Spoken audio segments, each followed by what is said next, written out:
Hey, well, welcome, Bill. Yes. Good morning. Good morning. Good morning. We were wondering, or good afternoon, or good night, depending where you are in the world. We were wondering if you were alive this Thanksgiving. No, I am alive. Unfortunately, what occurred was simply this. I was putting together the list of questions for the lawyers game tonight. Oh, the lawyer's done tonight. Yeah, that's pretty big. Well, I was just in a meeting about how we're going to improve distribution for the International Broadcast Television Network by creating every show having separate domains, separate websites, and doing what Ankit calls the Spider-Man strategy. Because what he does, he pushes this out to 122 countries, which also creates a problem because we don't have a bot yet that tells how many. Because we're on so many different sites and we're expanding onto more sites. We have 75 additional social media sites we want to get up on. Okay. And because of that, it just takes time to build and go into all these different sites. But the real problem is that we have never been able to aggregate, our viewership on any of the shows. Okay, so the only other one that we collected is like a 3-week moving average, 2-week moving average from Facebook that has us about 44,000 people. I think it was 42,500. And my goal is to bring those numbers up, which I already know how to do. I just got to press the buttons to do that. It's not organic growth. It's a different form of growth that we can do that. But it's all pretty exciting because they work in an area that I'm really unfamiliar with when it comes to all these bots, and then we have to adjust some of our wording because our friends at IBM don't like this, and so they went and took it down, and then we brought it back up because we can use international broadcast media, which we're morphing to anyway. So I don't think they're going to have too much of a beef on that. I don't think international broadcast media is IBM. I think people can figure that one out. I'm not sure. And then, of course, I got slapped by putting, what was it? The Devil Went Down to Georgia on one of your shows. And I don't know if that was a copyright infringement or not. I mean, that's, oh, wait, Shaquille has showed up. Man, I didn't think I'd ever see this guy again. He disappeared once he pulled out of the market. I thought he got shuffled off to Australia. And I don't think we'd ever see again. Shaquille? That's right. I've been hiding. I've been waiting to see the election results actually declared. You see. Oh, you've been hiding from me because you owe me a Diet Coke. Is that what you're saying? Well, your man is still fighting to help you feel better. He's still fighting, so it's not over till it's over, as they would say. But he's not my man. I'll just say. I mean, you guys created him. It's got nothing to do with Australia. No. You adopted him. I think you told us. Well, first of all, Shaquille. Hey, I heard he was going to move to Australia and run for president of Australia. What do you think, mate? Well, it'd be good. We might become a republic finally, and not have the monarchy be our have veto rights over our parliament. Is that true even today? Does the monarchy still have veto rights over what you guys do? Well, theoretically, I mean, our parliament elects recommends a governor general. Yeah, the governor general has the ability to veto parliament, but I personally think that given that the Queen or her successor is symbolically the head of our country, right?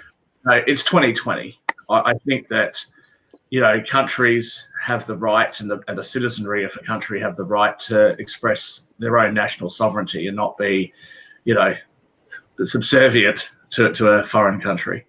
Mm-hmm. Right. Yeah. Well, the thing is, every country has different opinions about that. You can ask Crimea, Ukraine, Azerbaijan, and Armenia, and they all have different opinions on how sovereignty works. Sure, but I don't think I would put Australia quite in the same category as those countries. I think we're Shaquille, I'm wondering, Shaquille, how could you call England a foreign country or foreign power? How is that? Is it really foreign to Australia? I don't know. Or is it really powerful to the United States? The People's Republic of New England, otherwise known as the United States of America, certainly deemed England to be foreign. So I don't see why other Commonwealth countries can't do the same, such as Canada. Sasha? Yeah. Yeah, England, United Kingdom is just another part across the pond as far as we're concerned. So we're not really sure. Hey, speaking of which, this is our show called World News, which, by the way, goes on for 1 hour. This has been a startup, basically, in our whole thing. Then we moved to Economics Monday, which is on another site, Shaquille. Oh, you'll have to send me the link because Oh, you got the link. No, and perhaps that's why you thought I wasn't coming anymore, so you didn't send me the link. I'll send it to you. I'll get off a little early to make sure everybody got the link. We actually have the guy who wrote the book, The Millionaire Next Door. It was written by Dr. Tom Stanley, and he also wrote The Millionaire Mind. Now, this was Tom Stanley, but The Millionaire Next Door was written by Tom Stanley and William Danko. Tom Stanley died. William Danko is still alive, and he's going to be on our show today. He wrote the book The Millionaire Next Door, which I remember reading a long time ago. It's a great book, and he has another one, Richer Than a Millionaire, which would be interesting. I know what's richer than a millionaire. It's called a billionaire, but he may have a different opinion. We'll see that later on. Bill, do we have the world news for today? Yes, we do. Okay. Just pull that up. And okay, so as soon as you're ready, I will we'll beam ourselves out and beam you in, and we'll still be here in the background, Shaquille. It takes about 5 minutes, and then we'll be back on. Okay, so we'll go in the background. Okay, I am ready. All right. From IBMTV International Broadcast Media, this is the World Edition. From Washington, D.C. to New Delhi, India. From the oldest democracy to the largest democracy. Good morning, good afternoon, good evening. I'm Bill Trezevant. Today is Monday, November 23rd, 2020. There are 57 days left in the Trump administration. Leading the World Edition today, Chinese authorities are testing millions of people, imposing lockdowns and shutting down schools after multiple locally transmitted COVID cases were discovered in 3 cities across the country last week. The large-scale measures are being enacted in the cities of Tianjin, Shanghai, and Manzhouli, China. China has recorded a total of 4,634 deaths since the virus was first detected in Wuhan late last year. Yes, that's right. In all of the entire year, China has only recorded 4,634 deaths on a population of over 1 billion. Separately, Hungary's foreign minister said the country is testing 10 initial doses of Sputnik 5 as the world's first registered COVID-19 vaccine for safety and effectiveness. Sputnik 5 has not completed advanced clinical trials and has not yet been assessed by the European Medicines. On a different note, Russia's healthcare system is under significant strains as the pandemic surges again. Across the country, 81% of the hospital beds were full. 3 times last week, the Russian government reported a record number of daily deaths. Overall, Russia has recorded over 2 million cases and over 35,000 deaths, but experts say all numbers worldwide understate the true toll of the pandemic. AstraZeneca said Monday that late-stage trials showed its COVID vaccine was up to 90% effective, giving public health officials hope that they may soon have access to a vaccine that is cheaper and easier to distribute than some of its rivals. AstraZeneca is the 3rd major drug company to report late-stage results. Leaders of the world's most powerful nations vowed to ensure affordable access for COVID-19 as they wrapped up the Group of 20 summit. The 2-day meeting held virtually focused on battling COVID and supporting the global economy. The group vowed, quote, to spare no effort to protect lives, but did not directly address how it would come up with the billions of dollars needed for mass manufacturing, procurement, and delivery of vaccines around the world. A potential date for the rollout of the first COVID vaccine has been set for December 12th. In a completely separate development, China lashed out at Washington over its withdrawal from the, quote, Open Skies Treaty with Russia, saying the move undermined military trust and transparency and imperiled future attempts at arms control. The treaty, to which China is not a signatory, had allowed each country overflight rights to inspect military facilities. That leaves only one arms control pact still in force worldwide, and that is the New START Treaty, which limits the number of nuclear warheads each country may have. That treaty will expire in February.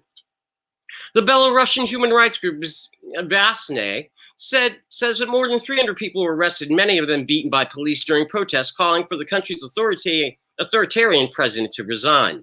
The demonstrations were the 16th consecutive Sunday of large protests. There have been nearly daily protests since early August, but those on Sunday have been the largest.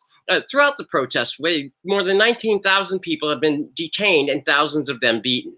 Ethiopia's military is warning civilians in the besieged Tigray regional capital that there will be no mercy if they don't save themselves before a final offensive is flushed out to flush out defiant regional leaders, a threat that Human Rights Watch said could violate international law. The UK's Treasury chief batted away speculation that he is about to turn off the spending that has buoyed the economy during the COVID-19 pandemic, saying now is not the time to worry about the government's record peacetime borrowing. Instead, it announced plans to give the National Health Service an extra $4 billion and pledged that support for businesses and workers hurt by the pandemic will continue through the spring.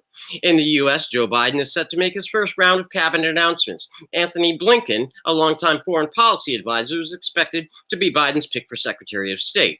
Former Obama administration official Jake Sullivan is a top contender for National Security Advisor. And Linda Thomas Greenfield, an African-American woman with a long career in foreign service, is the likely pick for UN ambassador. Meanwhile, President Trump continues his attacks on the election results as key states certify their official counts before the December 8th deadline.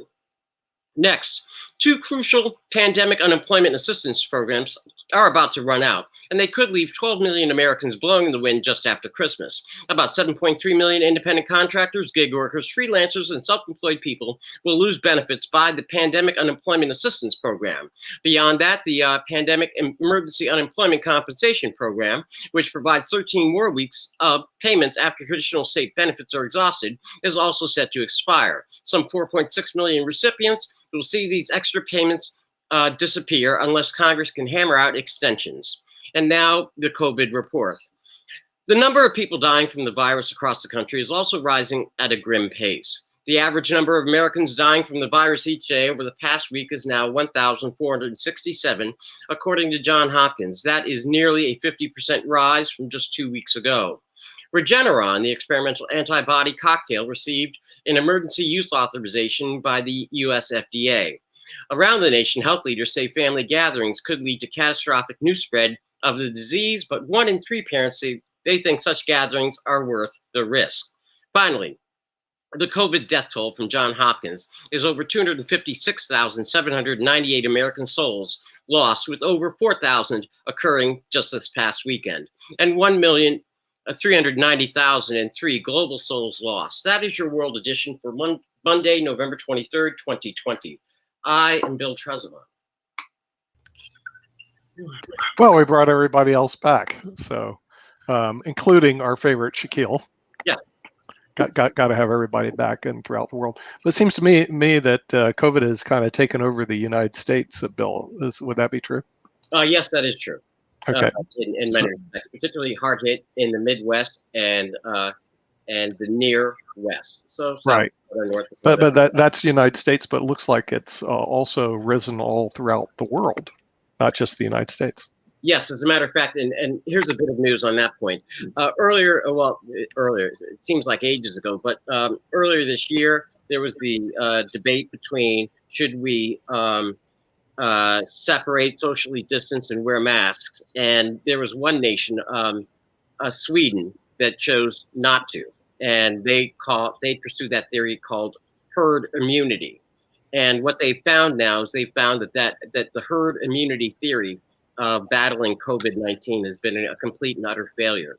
And just by way of numbers, Nick, which I know you appreciate, is simply this, that its neighbors, Denmark and I believe Norway, on average, total population, deaths of the population are anywhere between 200 and 300, whereas under the herd immunity theory, they've lost 6,400 and some odd people. So they are now trying to quickly adopt the measures to socially distance, wear masks, and the people are protesting. But it's a clear, definitive answer on herd immunity versus the protective measures that other nations have been following and that we here in the United States have been following with mixed enforcement. Right.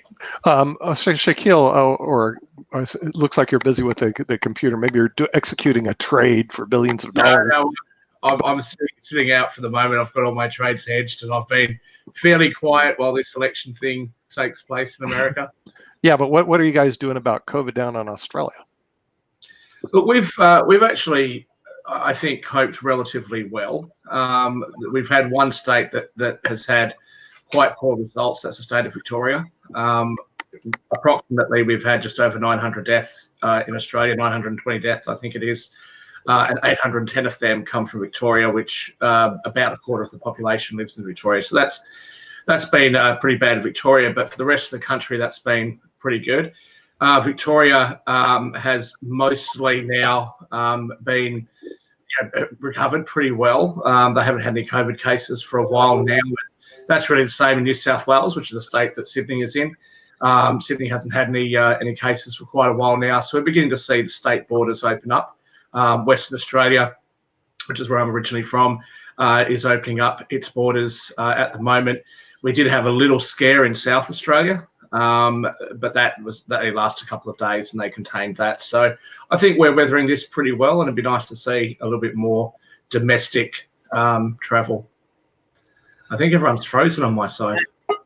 No, I mean, I can still see you, but I don't know. I think Nick is just frozen, but Yeah. and he'll be back in a moment. But I guess the issue is that the issue of travel. I don't necessarily see that coming back anytime soon. You know, New Zealand still won't allow people in to New Zealand, and they've effectively crushed COVID. Australia has been immensely successful. I was referring to domestic travel within Australia. Yeah, okay. There has been talk as well. New Zealand's, we sort of consider New Zealand and Australia to be sister countries. We would have originally been the same country, but New Zealand voted to be their own. Which is fine. I've got no problem with that. But we have some special arrangements with them in relation to immigration and stuff like that. So there's a lot of New Zealanders that live in Australia and vice versa. But there has been talk of a travel bubble. Once things are contained in both countries, people will be able to freely move between New Zealand and Australia. And there's also been talk about that happening with Singapore. So, that'd be nice to see a little bit of international travel, but certainly domestic travel would be great, because there are some states that rely more heavily on tourism from other states that are obviously missing out on that revenue. Well, yeah, I mean, it's a bit curious because essentially all the European nations are moving in the opposite direction. I mean, Spain, Italy, and now, I mean, Russia is admitting that they do have a problem, and you've got essentially all of the major European nations. And Nick, in today's report, I threw in statistics from China. I knew that you would really appreciate that. I mean, on a population of 1.3 billion, yeah. They have 4,600 and some odd deaths. So they have under 5. Excuse me. Excuse me. Nick, for fear that's going to come back and haunt me later. I did point that out to you, but I think that the world is quickly restricting travel all the way around. Sasha, what do you hear from Canada? Well, in province of Ontario, where I reside in Toronto, situation actually got worse in the last few weeks, and from today, everything is on a 100% lockdown. Nothing is open. Everything is locked. Now, there are some draconian measures about the penalties for people to disobey this lockdown. And we're talking about fines of up to $100,000. Canadian, though. Still, for some people, it could be a lot of money. And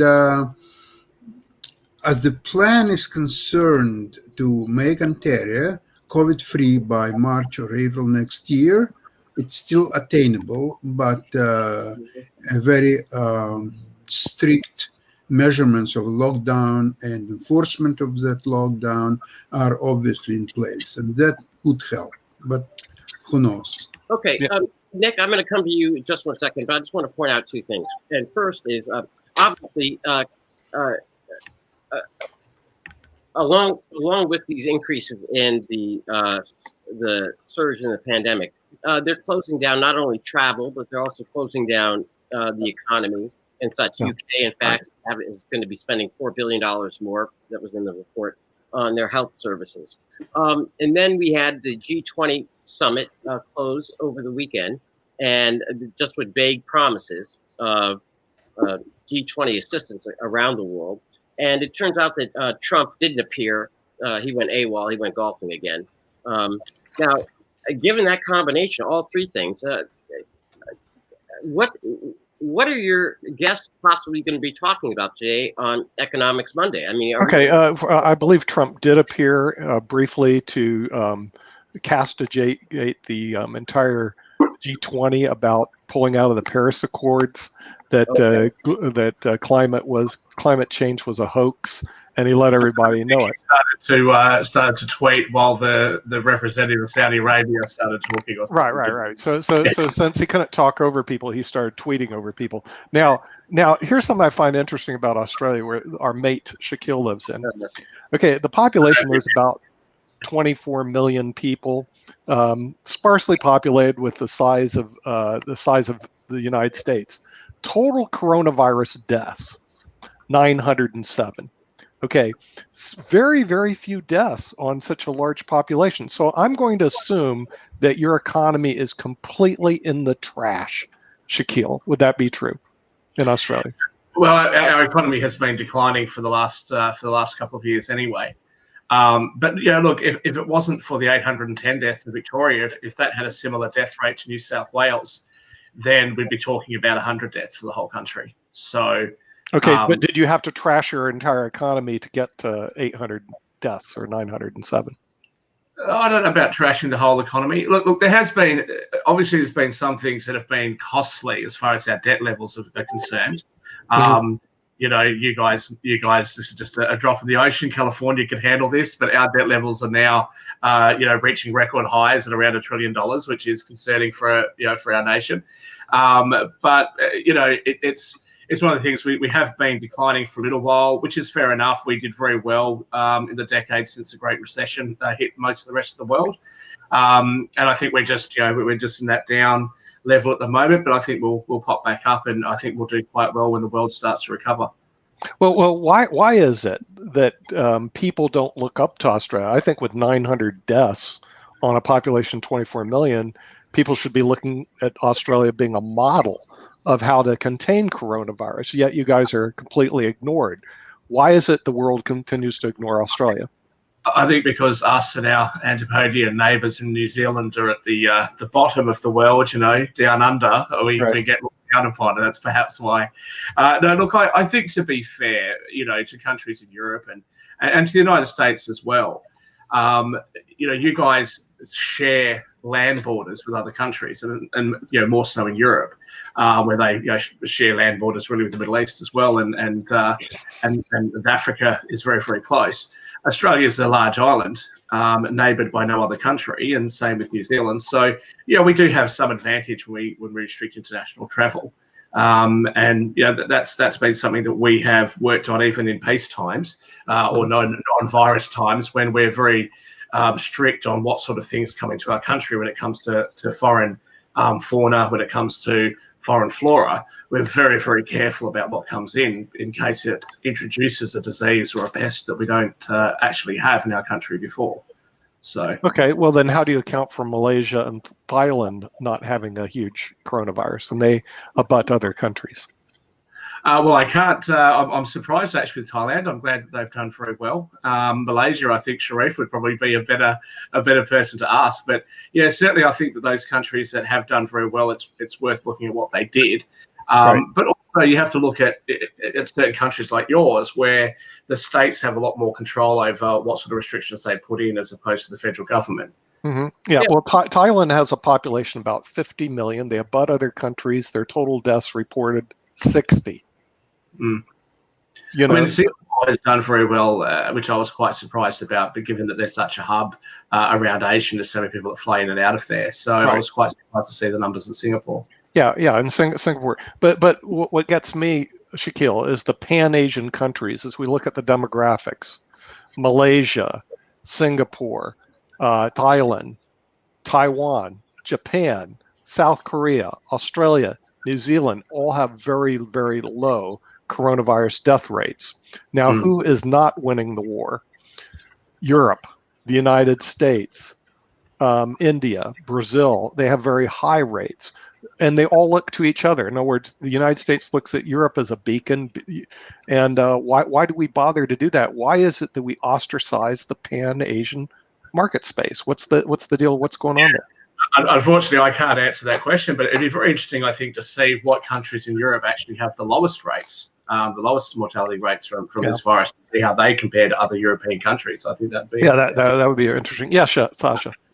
The answer is very easy. All the Pan-Asian countries, its population has a very special anti-COVID gene that no other nations have. That's the end of story. Oh, but by the way, that might be true. In other words, the thing is, they may have already had, how do you say it, quercetin in their veins. That's what Dr. Moskowitz said. He goes, well, quercetin, which he recommends people to look at this as a treatment. He says, well, in those countries, they eat a lot of curry, which has a lot of quercetin in it, which tends to be an in other words, it tends to be a stabilizer. Curry is being eaten in outback Australia, to be honest. But but what gets me, one of the things Australia did was that our Prime Minister did react very, very quickly, and the states reacted very, very quickly. I mean, I was still in the United States when the Australian Prime Minister recalled all Australians to Australia. That was actually the reason why I left when I did. Yeah. And I wasn't happy about it, I can tell you, because I thought, oh, what's the big deal? It's some virus, who cares? And I was quite blasé about it. I was kind of laughing at my friends back in Australia, saying, "What do you mean you're running out of toilet paper and bottled water? Are you people crazy?" And then, of course, just after I came back, it sort of started to hit the United States. But I think because we shut down a lot faster, that probably gave us some advantage here in Australia. Yeah. Well, I'm just wondering if, for whatever reason, the United States tends to ignore the Pan-Asian countries. In other words, U.S. will look to Europe first, South America second, and then they dismiss anything that goes on in Africa or Pan-Asian countries. In other words, it doesn't matter what you guys could discover gold and oil all throughout your region, and frankly, we could care less, because in our brains, because we have to go through 2 oceans to get to you. You're 2 ponds away, or 1 big pond away if you're flying in from LA. That you basically don't exist for all intents and purposes, because you're down under. And of course, you're the greatest country on earth, right? So you wouldn't listen to us. Oh, we are the world's largest economy. That is absolutely for sure. So why would the greatest country on earth listen to Southern Australia? Yeah. I have a question, by the way. Sure. In the United States, you have a very large Pan-Asian population. Why nobody would make experiments on the penetration of coronavirus of this Pan-Asian population in United States to verify whether there is a special anti-COVID gene in Pan-American nations or not?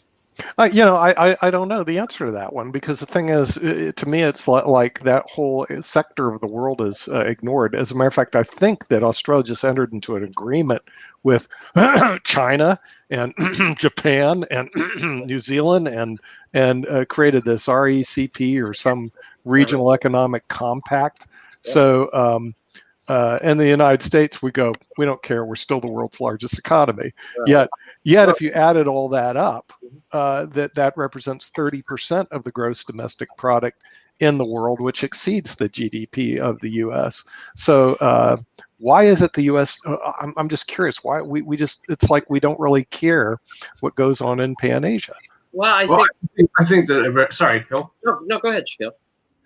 No, I was just going to say, from my perspective anyway, look, there are certain things that I think that Australia and the United States should be doing. I mean, we are obviously very close allies, and I think that we should have a lot more trade between our 2 countries. A lot of Australian iron ore, for example, is turning to steel in China. I think that the manufacturing opportunities in the United States are certainly there. And also with China, we tend to buy a lot more from them than we sell to them. Obviously, that's going to happen because they have a greater manufacturing output than we do. But I certainly think there's a great opportunity for 2-way trade, and for us to increase the amount that we sell to China as far as agricultural product is concerned, and that sort of thing. And those are opportunities that we should pursue.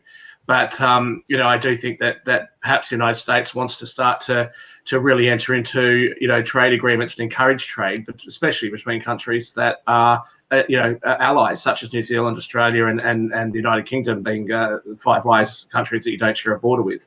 Mm-hmm. So I think all those sorts of things are things that we talk about in the Pacific Rim Chamber of Commerce. and trying to encourage that trade to occur. Mm-hmm. Yeah. Bill, you had some comments. Oh, no. I was just gonna listen to Sheila. I guess the only observation I would make, Nick, is that it seems to once again embolden your theory that authoritarian governments are in fact more efficient. And I say that only because it is striking. Authoritarian. Right. Well, at least down in Australia, you guys had heat-seeking drones monitoring whether or not you guys were in your houses, at least according to Willie Hill. So that's just in Victoria, where you have the authoritarian government. We won't go into our domestic politics. Okay. It's more fun than yours. But yeah, Nick, I guess even it just seems odd that here in the United States we've got protests going on around about the reimposition of curfews and mandatory masks, and China is once again putting 3 major cities, I think about 20 million people, under lockdown and severe things only because of a few cases. And their total death rate for the year, the entire time since the pandemic broke out in Wuhan, is just over 4,600 people on a population of 1.3. And here we sit approaching 260,000. We lost 4,000 people just over the weekend, Nick. Yeah. Well, that's what gets me, is that the numbers here are staggering. That there is some examples on how to contain it, but they don't exist in Europe.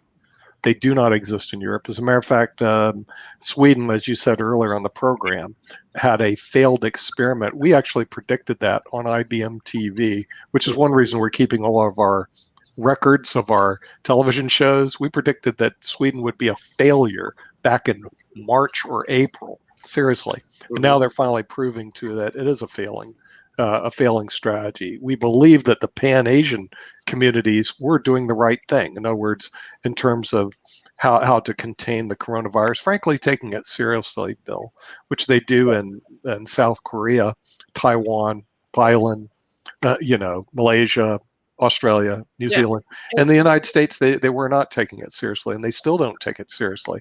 Matter of fact, our predictions now, because we go obviously along with what University of Washington say, the next 2 months are going to be absolutely super horrible. As they said, you haven't seen nothing yet. And part of it is because in Thanksgiving, which we have this, I don't know, they don't have Thanksgiving, and they don't have the 4th of July in Australia or Canada, so they don't have things like that. But what happens is that people are going to gather together and infect each other at a record rate. And by Christmas time, there's going to be even more infections. And I believe we're going to see January just to have the death rates spiral out of control, because the vaccines will not be here. That's right. I mean, there's some things with the vaccines. First of all, even if it's approved on the 12th, Pfizer is talking about their emergency use one. Pfizer is saying that they would have 20 million doses ready, by the end of December. But the problem with that is that it takes 2 doses to become inoculated with Pfizer's drug, and so that 20 million is really 10 million, and 10 million out of 330 million is like nothing. I mean, that's barely New York City for everybody in New York City. I mean, and also the issue there that it's only a 90%. 90% effective rate. I think the one coming out of Oxford is only at 70%. So even with that, you still have that percentage of people who are going to get sick. Right. Mm-hmm. Yeah, right. Because there are 3 of them. There's AstraZeneca, which is out of Oxford. You have Pfizer, and then you have the other one. And Regeneron has produced this thing. But I guess the larger question. This is a question, I guess, to everybody here, because Nick, you're soon going to be addressing, Economic Monday with all of your esteemed colleagues. And with all of the shutdowns, and even though it seems like we've made progress and we've got these 3 viable vaccines and maybe the 4th one with Sputnik 5, it seems like the entire world economy is shutting down again. And that's going to be a real risk. And forget double-dip recession. The issue of, honestly, a global, depression. Well, it really doesn't have to shut down. What you have to do is stop the spreaders. I mean, the thing is, this whole thinking of shutting down is ridiculous, because there's so many businesses today that are conducted on the internet or can be conducted on the internet that they do not need the face-to-face contact. The businesses, what they have to do is stop the spreaders, which are a lot of the gatherings of people and events. And if they stop the spreaders, they can obviously slow it down without shutting the economy down. Unfortunately, we do not have a very good, if any, effective pandemic task force. Matter of fact, I see no leader. I see a complete leadership vacuum at the state, federal, and local level, and we do not have a group of pathologists and virologists that are actually talking to the American public about what they should do and hammering it over and over again. And our media at the United States is out to lunch. Right. Okay, they're going on to the next thing, flapping their jaws. Thanksgiving should be shut down, and you need to have, if you're going to create change, you need to have bold action. Okay, and they're flimsy about that. Thanksgiving should be canceled. When is Thanksgiving? That's coming up, isn't it? Thanksgiving. That's it's coming up this Thursday, Shaquille. And what happens? You'll love this. If you want to increase coronavirus, and then get another turkey. Okay, well, yeah, you get 2 turkeys, right? It's a turkey. It is a turkey day for the turkeys. Okay, but think about it. It is a super spreader for coronavirus. What happens is people gather together without masks, because that's how you eat, without masks, in a closed environment, which might be their home. Okay, and what happens? It allows laundry, for example, that I hear the French laundry is pretty safe. Yeah, right. To go to California. Yeah. But the thing is, this is what they do. Okay, so what you're doing is you're promoting the spread of coronavirus. It is a bad example, and it should be what they should do on the media is say Thanksgiving is canceled. As Sasha said about the war between Ireland and Russia, when Russia says, well, we got 12,000 tanks, how many do you have? 120. They go, war canceled. Okay, right. Well, Thanksgiving, what do you have? We're a spreader of coronavirus. Then it should be canceled. I mean, that's just simple. And same with our basketball season. They're going to start up the NCAA basketball season. Now, I love playing basketball, playing 3 days a week, but that's a high contact sport. That's a super spreader. My belief is what they'll do is they're going to, start the season. It'll spread rapidly, and it will close by the end of the year. You will not have a basketball season. It's too intense. In other words, you're too close to people, and it's too much of a super spreader. We are not taking it seriously. Seriously, if you were to take it seriously, you would not have a basketball season. You would not have a football season, as much as I like football, and you definitely would cancel Thanksgiving. But that's not what we're doing. We're doing everything wrong with a capital W. So what happens when you do everything wrong with a capital W? What do you get? You get 250,000 going to 260,000 people dying. You get the hospitals flooded with people that have coronavirus. You get sick people at home all over the place. And you get people that have the after effects of this, as we're too impatient to wait out the maybe 6 months before the vaccine. Yeah, I think humans are social creatures, and it's going to be very tough for people who perhaps have an elderly parent who maybe doesn't have much time left that they can't go and visit. Those sorts of things. Perhaps a person who has a child dying of leukemia or sick with leukemia who they can't visit because of the risk. I mean, that's going to be very frustrating and hard for people. Yeah, but you know what one of the doctors said on TV? They think that's frustrating. Dying is frustrating. Right. Sure. But our guest from Dan, our guest from University of Illinois, they've had a lot of widespread testing on campus, which enabled them to open up their campus. I think that probably we need just to start looking at. Let's assume for a moment that the virus, that the vaccine doesn't work, or that it's going to take a while. Just assume that for a moment. What else can we do that would help to open up the economy and make people feel safe to be able to commingle with other people? We may not be able to do it just yet, but let's see what we can do. And I think that's something that politicians and leaders need to work with infectious disease specialists and really work out what they can do. I mean, if you could have a COVID test and it came back in 10 seconds just by breathing into a tube or something, like a breathalyzer that you go through the police breathalyze you with, if you could do a test like that and you could be cleared, that would be something that would really help open everything up, because you would know whether or not you've got it. You could be quarantined if you do. Right. So, Right. I mean, the thing is, it's the bubble theory, which they did at the NBA, which was the correct way to do it. They were actually able to play an NBA season because everybody took tests, and then important, they didn't associate with anybody outside their bubble.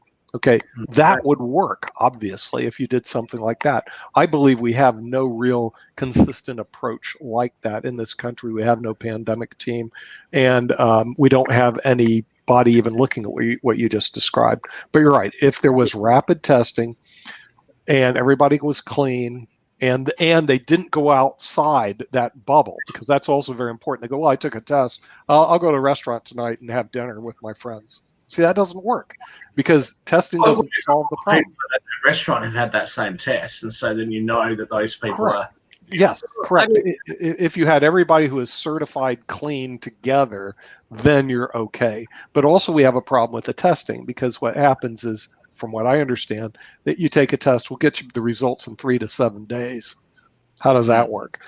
Exactly. Now, Holmes says he may have says he may have an instant test. If you have an instant test, obviously that would work. Well, I'm the president of the company creating that test, so I can't comment any further on that for the moment. But Really? but I will say that I certainly think that from the perspective of countries really opening up and international travel and things like that, there really does need to be an international, almost like the Center for Disease Control that you have in the United States, like an international body that's really going to do something. Like the World Health Organization, which Trump. Well, no, because I think that the World Health Organization, like the United Nations, has unfortunately allowed itself to be pulled into political issues that really have nothing to do with health. So, for example, the Great Reset that people are talking about at the moment, I'm not even going to debate that. In relation to whether or not that has any bearing on healthcare outcomes, I mean, there just is no connection between the two. The Great Reset is an economic issue, not a healthcare issue. And so I think the WHO should just stick to healthcare and not start to play politics and take sides or make recommendations on political issues. So we need another World Health Organization. Is that what you're saying? No, I think the WHO needs to just mind what it's doing a little bit, but also I don't think the WHO has an international infectious disease organization. I mean, the WHO's made up of delegates and people who advise from each individual country. They don't really have teams that just go out and make these sorts of calls. And so I think that's something that the United Nations and the WHO are in a good position to do something about. But also regionally, it's quite possible that the way that the virus will mutate over time may mutate in different regions of the world a little bit differently. And if that happens, then of course you need to have regional teams that perhaps will deal with issues in North America and South America that might be a little bit different to how it's mutating in Europe and how it's mutating in Pan-Asian countries and the Pacific Islands. But I'm not an expert. I'm just speculating. But there are those sorts of things that I think we need to put in place, and then have all those teams communicating with each other to try and tackle not just this, but it wasn't that long ago that we had SARS. It's not that long ago that we had MERS. Unfortunately, knock on wood, but unfortunately, I think that it's highly likely we're going to see another type of virus that's going to spread very quickly because of how interconnected we are. And so we really need to set up the types of things that we would need as a world to be able to deal with these things effectively and respond to these things very quickly. Yep. And that was Mr. Gates' prediction 5 years ago. Yeah. He said that this was going to happen, the pandemic. But I agree with you. The thing is, this could also happen again. In other words, it's not like, hey, this is going to be over. We're not going to see it in 100 years. We have a real problem that what happens in Wuhan can spread throughout the world instantaneously because of the travel that exists between all the countries. So this may not be over. People like myself not really taking it seriously. I mean, the Wuhan virus, as was sort of referred to back then, or the virus that was in Wuhan, it was kind of mentioned like November, December, like really late 2019. And I was like a lot of other people, was like, oh yeah, it's something going on in China. Who cares? It's not really affecting us. And I actually flew from Sydney to Perth, from Perth to Singapore to Japan, over to Vancouver. Then I travelled all the way through to Seattle, down to California, across to North Carolina, over to New York. I went zigzagged all across the United States before I finally came back home. because I didn't really, it wasn't really a big deal. And, thankfully I got to see New York before New York really shut down. And even when I was in California, it didn't really seem like it was that big a deal. And then when Governor Newsom said, everyone's shelter in place, I was like, oh, this is an overreaction. It's no big deal. What's the problem? And then I thought, probably time for me to come home, and the Prime Minister recalled us. But that's sort of what happened. It really crept up on I think, a lot of people, because it seems like if something's happening in a real distant country, it's not a big deal. But clearly it can be. Mm-hmm. Yeah, and the thing is, I had the same experience. I was in New York the last week of January, because they have Broadway week there. In case you didn't know, it's a great week to go to Broadway, and they have Restaurant Week in New York. And just as I was there, they were announcing there was this disease coming out of China, and I had reservations at a Chinese restaurant. So, but I figured, well, it just hadn't made it here yet, so we'll go ahead and eat there anyway. But it was a little bit disturbing, and of course that was the last week of January, and then of course in February, March, it just it started to take off. But now here's the real problem, and this is a problem I have with the super spreaders that are out there. As I go out to eat in restaurants, go to grocery stores, I don't know how much of this is being contaminated by other people that are getting it because they're having Thanksgiving with their families, so to speak. In other words, innocently, hey, I'm going to have Thanksgiving with my family. Oh, I got the disease. Oh, but I'm asymptomatic because I'm young. I can spread it, but I won't really get very sick off of it. And then they spread it to people like me who are old and can actually be damaged by it. And see, this is where I run into a problem. That's the reason I want to cancel Thanksgiving. So it's a complete self-interest. Just back to what you were saying about New York. Look, I was there, obviously, at the United Nations on the 14th of February, Valentine's Day, actually. Really? Well, I just missed you. I just need to stay there a couple more weeks. I was very close to the United Nations. Well, then I came to North Carolina, so you've got no excuse for that. But where in North Carolina do you go? You went to Charlotte, probably, right?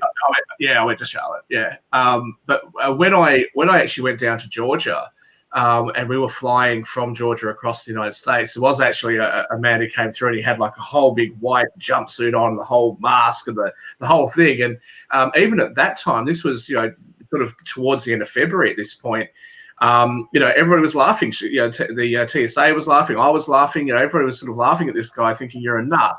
And he's probably laughing at us because he wasn't a nut. He overreacted and we didn't. So yeah.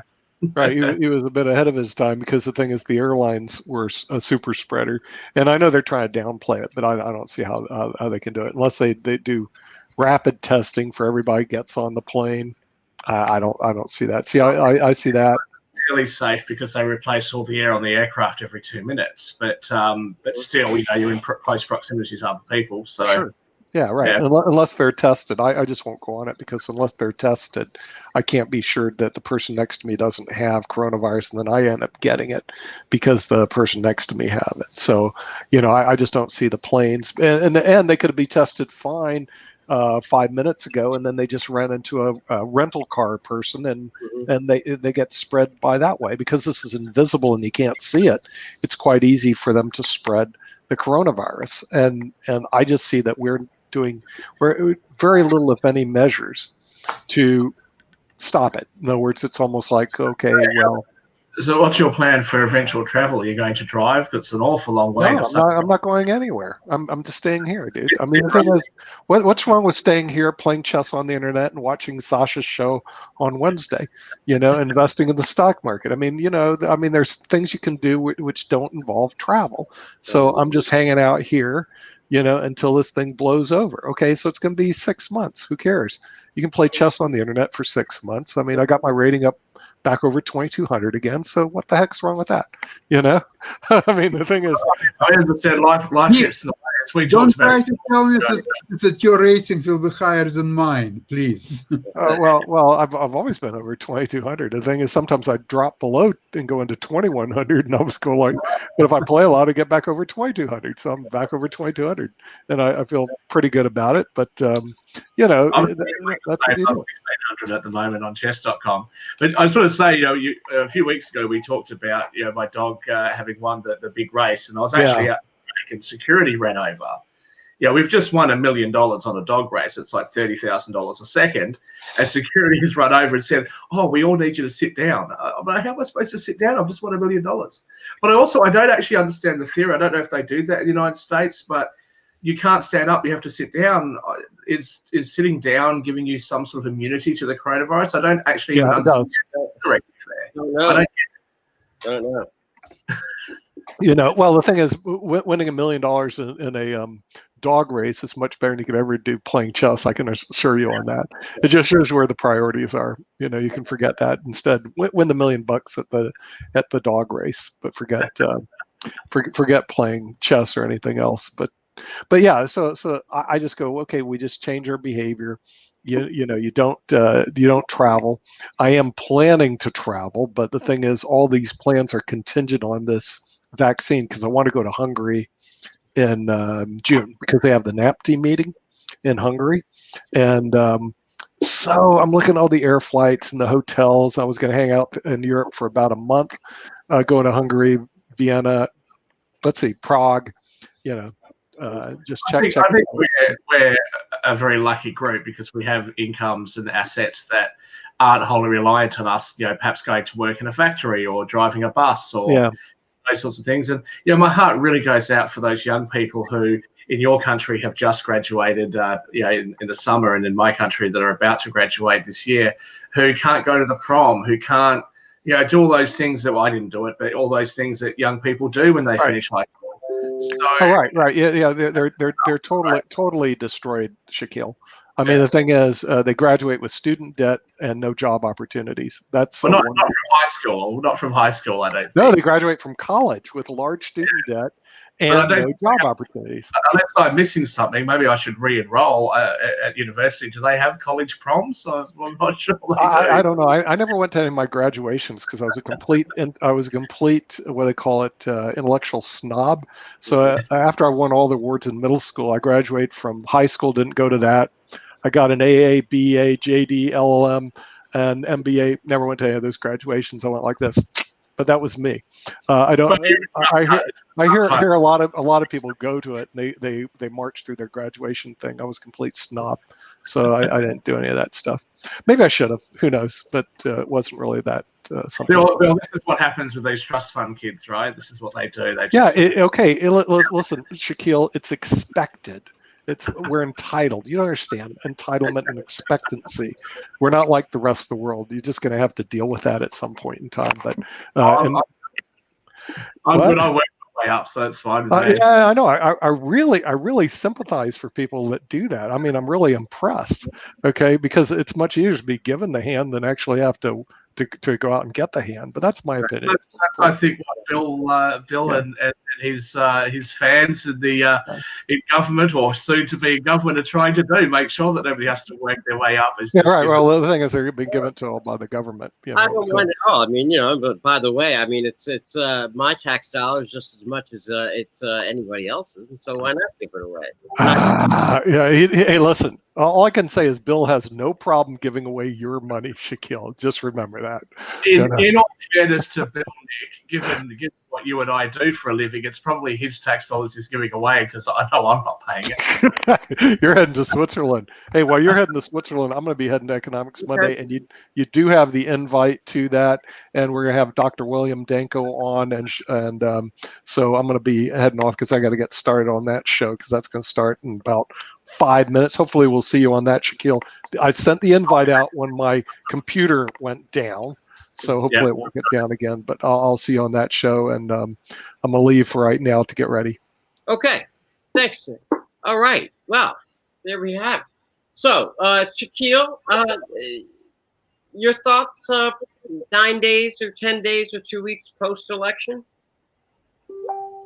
My thoughts? Well, look, I actually hope that Biden wins it. I don't think that Donald Trump has much of a chance of overturning it, based on my very peripheral knowledge of the legal system. But I actually hope he doesn't anyway, because there's really only two ways he can win it. One is by the Supreme Court coming in and just overturning it, which I think is really bad. Or by him actually proving widespread fraud. And I personally have a lot of faith and trust in US institutions. I would hate to see that kind of fraud actually be proven. I don't think it actually happened. I do think that places like Pennsylvania and Michigan probably want to do some sort of job of explaining to the tens of millions of Americans who voted for the Republicans why some things appear to be anomalies, why they occurred. But look, I think that Biden's won the election, and I think that the patriotic thing to do for any American, regardless of what political side you are on, is to do exactly what I was lecturing the Democrats about doing last time around when Donald Trump won, and that is to get behind your president, support your president, and work together to create some good outcomes. So, Australia has a good relationship with the United States, no matter who their political leader is, and I do hope that Joe Biden does a good job. I certainly think that he will probably take the White House in January. Okay. And Sasha, as the days move on, what do you think the prospects are that Trump can actually do anything except cause a delay now that he's lost a couple of more cases? The problem is it's not the delay that he's causing. Mm-hmm. The problem is that he's causing the complete discreditation of American form of democracy.